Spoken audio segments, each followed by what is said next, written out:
30 came back, but there's rather more here. You guys who got into the store are the lucky ones. I don't know if there's a line that goes all the way through the mall here and is out into the street, and it's pretty scary. I'm not going to talk for long or anything. All those poor people waiting in the street can't hear a word I'm saying. So, but I'll do a few things. Maybe I'll answer a couple questions, and then I'll start defacing your books quickly here. So, do any of you have a question or two that I can feel? Yeah, there's one right there.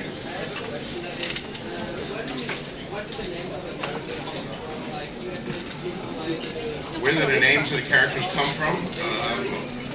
From anywhere and everywhere. I largely make them up. They're fantasy names. Of course, a lot of them are traditional English or American names with a letter or two tweaked, like Edward, just changed to Eddard to give it a little fantasy ring.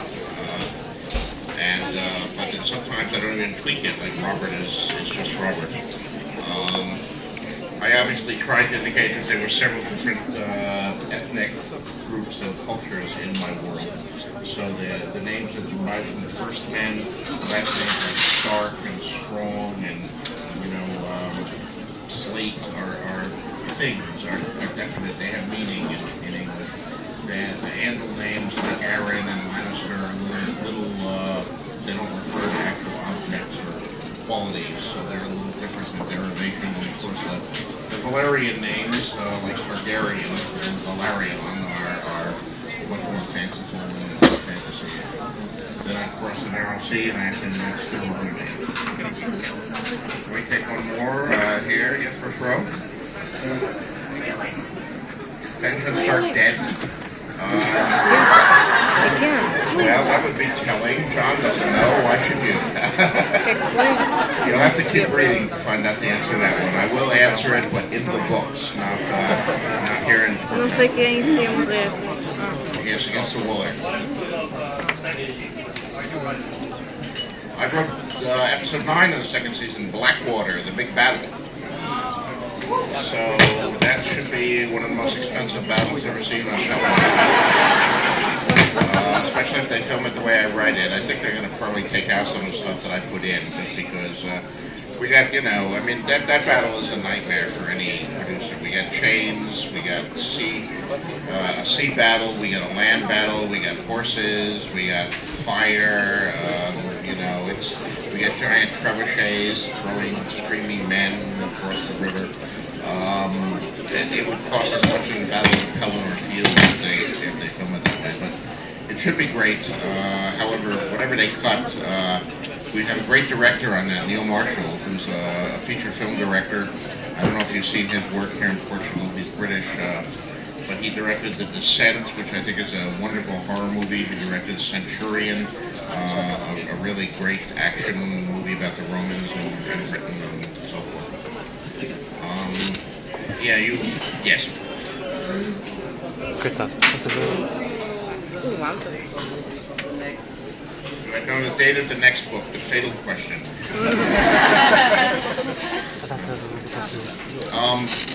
No, when it's done. When it's done, I will turn it in and then it will be published. I make no promises beyond that. So I'm going to stop with the questions here, and sorry. Oh, all right, you. Last one here.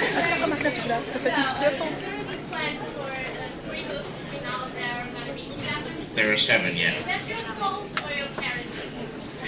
And we share responsibility.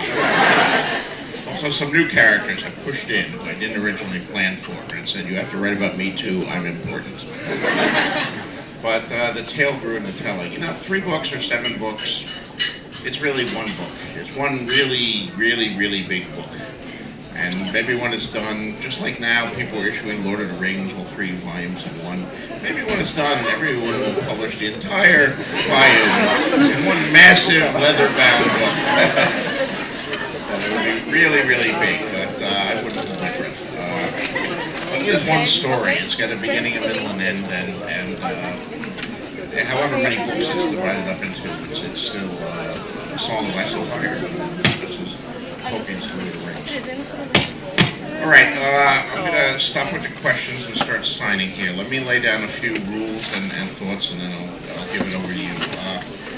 First off, you can, those of you who didn't get to ask your questions, you can ask me questions when you come up to the table. But we're not going to have much time together, much as I would like to develop long and meaningful relationships with many of you, nice people, particularly the cute ones. We don't have the time for that. We just have minutes. So if you come up to me and say, "May I ask you a question?"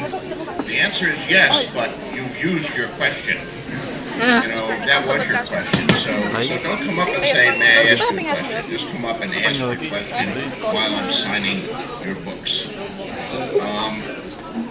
Because of the size of the crowd, and I really hate saying this, I hope you guys will understand, I'm not going to be able to do personal dedications or inscriptions. That makes every signature take 3 times as long, and the people in the back of the line will be having children and old by the time we're done, if that happens. Not to mention I will be dead. So I will sign two books for each of you, and only signatures. So we have to keep the line moving quickly. You can take photographs of me. You don't have to come up and say, "Can I take a photograph?" Yes, you can take a photograph. But I can't stop the line to pose for photographs. So just have the camera ready when you're up, and have some friend, the next person in line, who actually knows how to work the camera. And when you get up, they can take a picture. But you can't do where you come in at the line and I pose and we smile, because again, that slows things down. And we'd like to get out of here before tomorrow and so forth. So I don't know exactly what order. We can't have you